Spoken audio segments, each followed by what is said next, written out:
Hello and welcome. I'm Master Lama Rasaji, and this is our Saturday edition of Rasaji Speaks. So happy you could be with us today. I want you to remember that it's not too late to join Master David's live training today.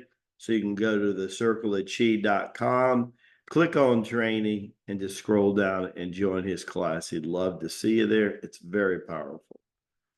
We're going to talk today about the sacred seas, right? We're going to talk today about the sacred seas, sailing the spiritual seas, discovering the sacred teachings of the sea in honor of World Ocean Day.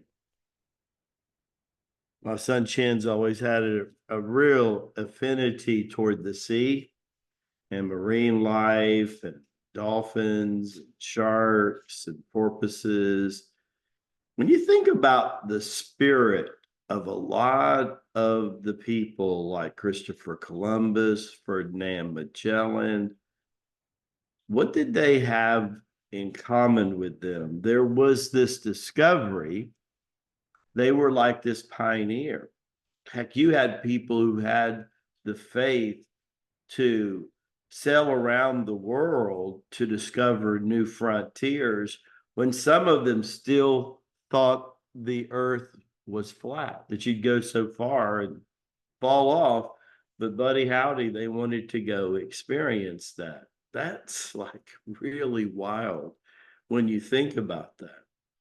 And it's interesting, a lot of times they did not hit their mark, and what the Holy Spirit did by driving their ship with maybe a tempest, they would end up somewhere you didn't know.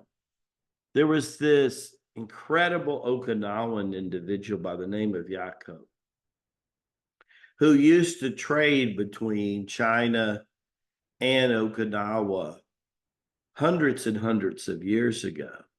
We're talking 14th, 15th century. He's thrown in a tempest one day, and 20 years later, the Buddhist Shaolin monks began to train him in all forms of martial arts. He returned 20 years later, and his homeland people had thought, my goodness, we thought you were gone and that you were dead. And there he was, and began to teach them the empty hand of karate, which basically means empty hand in Japanese. And of that martial arts realm, when you think about Columbus wanted to go one way in America and ended up showing somewhere totally different. DeSoto, one after another, that began to happen, right? Marco Polo. Marco Polo ends up in China. And with that process, he's studying at a Buddhist temple and he's seeing monks levitate. And he talked about that in the 13th century. When you think about how we're exploring space today, it's that same kind of inspiration to go beyond, as they say on Star Trek, where no one has gone before, right?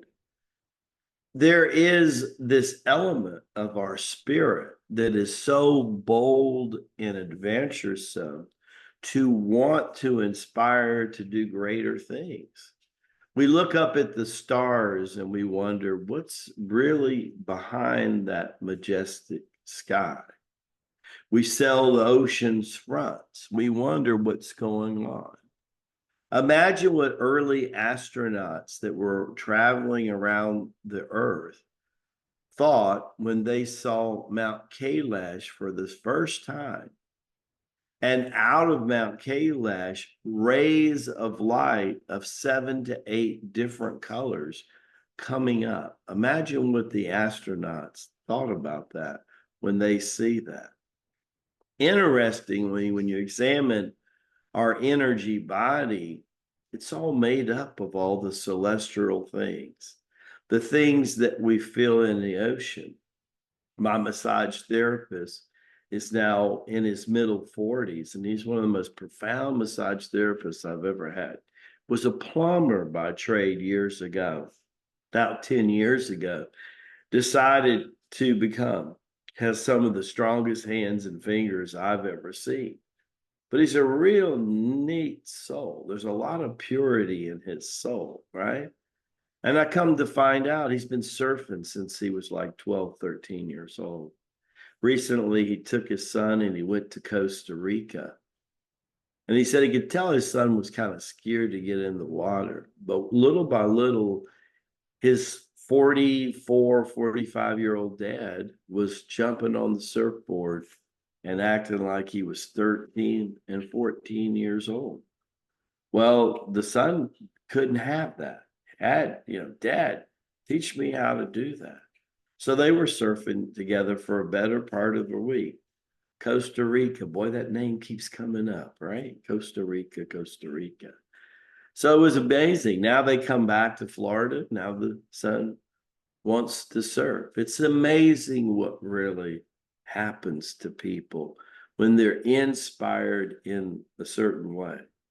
One thing denotes to our soul and spirit that's behind all of this is that within us all, there's that element of discovery.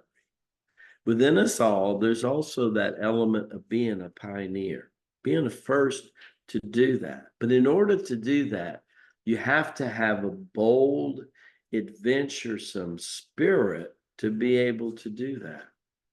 I'm thinking about, tomorrow. It's hard to believe how fast a year becomes, but tomorrow, Lamaji's Youthing Day in this lifetime.